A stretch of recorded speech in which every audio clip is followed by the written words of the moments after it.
Big boss ಮನೆಯಿಂದ ಈಗ Bhavya Gowda out ಆಗಿದ್ದಾರೆ ವೀಕ್ಷಕರೇ. ಏನಾಯ್ತು ನೋಡ್ಕೊಂಬರೋಣ ಬನ್ನಿ.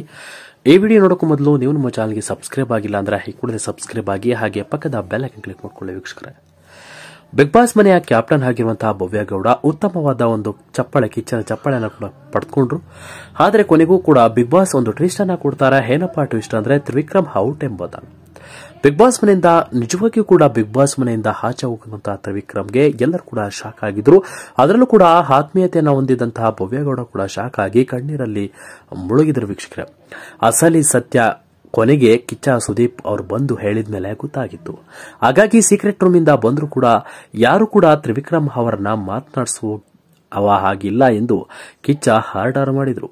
ಕಿಚ್ಚನ ಆದೇಶದಂತೆ ಕಿಚ್ಚ ಕೊಟ್ಟ ಟಾಸ್ಕ್ ಅನ್ನ ಎಲ್ಲರೂ ಕೂಡ ನಿಭಾಯಿಸಿದ್ದಾರೆ.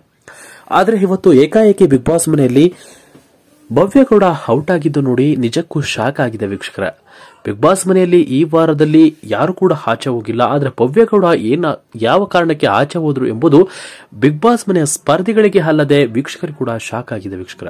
ಹೌದು ಸ್ನೇಹಿತರೆ, ಬಿಗ್ ಬಾಸ್ ಮನೆಯಲ್ಲಿ 2 ತಂಡಗಳಾಗಿ ವಿಭಜನೆಗೊಂಡು ಟಾಸ್ಕ್ ಆಡ್ತಾ ಇದ್ದಂತ ಸಂದರ್ಭದಲ್ಲಿ ಭವ್ಯಗೌಡ ಅವರಿಗೆ ಕಾಲಿಗೆ ಪೆಟ್ಟಾಗಿದ್ದು ಇದೀಗ ಬಿಗ್ ಬಾಸ್ ಮನೆಯಿಂದ ಆಚೆ ಬಂದಿದ್ದಾರೆ.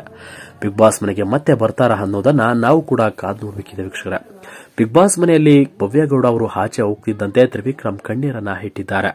ತ್ರಿವಿಕ್ರಮ್ ಹಾಗೆ ಭವ್ಯಗೌಡ ಅವರ ಆತ್ಮೀಯ ಫ್ರೆಂಡ್ಶಿಪ್ ಹೇಗಿದೆ ಅಂದ್ರೆ ಒಬ್ಬರಿಗೊಬ್ಬರು ಬಿಟ್ಟುಕೊಡದ ಹಾಗೆ ಇರುವುದೊಂದು ಇದೀಗ ದೂರ ಆಗಿದ್ದಾರೆ. ಬಿಗ್ ಬಾಸ್ ಮನೆಯ ಈ ಉಳಿದ ಸ್ಪರ್ಧಿಗಳು ಶಾಕ್ ಆಗಿದ್ದಾರೆ. ಭವ್ಯಗೌಡ ಅವರು ಏಕಾಏಕಿ ಬಿಗ್ ಬಾಸ್ ಮನೆಯಿಂದ ಹೋದ್ರು ಅನ್ನೋದು ನಿಜಕ್ಕೂ ನಂಬಲಾಗದ ವಿಚಾರ ಅಂತಾನೆ ಹೇಳ್ಬೋದು ವೀಕ್ಷಕರೇ. ಬಿಗ್ ಬಾಸ್ ಮನೆಯಿಂದ ಚೈತ್ರಾ ಕುಂದಾಪುರ ಅವರು ಹಾಗೆ ರಜತ್ ನಡುವಿನ ಗಲಾಟೆಗೆ ಭವ್ಯಗೌಡ ಕೂಡ ಅವರ ಜಗಳವನ್ನ ನಿಲ್ಲಿಸಿದ್ರು. ಆದರೆ ಇವೆಲ್ಲವನ್ನ ನೆನೆಸಿಕೊಂಡು ಇಬ್ಬರು ಕೂಡ ಕಣ್ಣೀರನ್ನು ಹಾಕಿದ್ದಾರೆ. ಇದೀಗ ಭವ್ಯಗೌಡ ಅವರು ಆಚೆ ಹೋಗಿದ್ದು ನೋಡಿ ಯಾರು ಕೂಡ ನಂಬಲಾಗ್ತಿಲ್ಲ ಅನ್ನೋ ವಿಚಾರವನ್ನ ಹೊರಹಾಕಿದ್ದಾರೆ. ಸೊ ಇದರ ಬಗ್ಗೆ ನಿಮ್ಮ ಅನಿಸಿಕೆಗಳನ್ನ ತಿಳಿಸಿ ಅಂತ ಹೇಳ್ತಾ ವಿಡಿಯೋನ ಮುಗಿಸ್ತಾ ಇದ್ದೀವಿ ವೀಕ್ಷಕರು. Thank you.